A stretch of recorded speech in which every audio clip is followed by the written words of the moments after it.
WBZ security analyst Ed Davis is joining us on the phone now. Ed, students have said that the fire alarm was pulled to warn people after the shooting began. Is that what schools train people to do, or any sort of insight that you might have on why a fire alarm was pulled to alert people?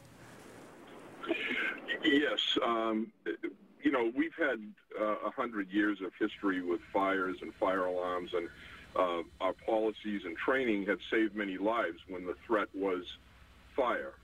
But I really think that we have to start to look at this now, because people with bad intent understand what will happen if they pull a fire alarm, and essentially they're able to find victims, you know, filing into an open space that they can use to shoot at people. So, I mean, I think we have to keep this in mind and understand that with the building codes and the sprinkler systems that are in place, the threat is not what it used to be, and because bad people are using this against us, we may have to rethink our policy on fire alarms.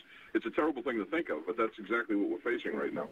Ed, you know, this is the second mass shooting at a school that we've seen recently. What do we need to do as far as the public, as far as parents, teachers, administrators, to make sure that we can be as prepared as possible in a situation like this?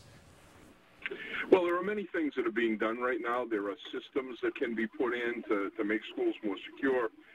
There are, you know, the police officers in schools, which really play a double role. They, you know, they're there, they get to meet the children and communicate with them and practice community policing, but at the same time, they're available in case there is a you know, this kind of a vicious threat.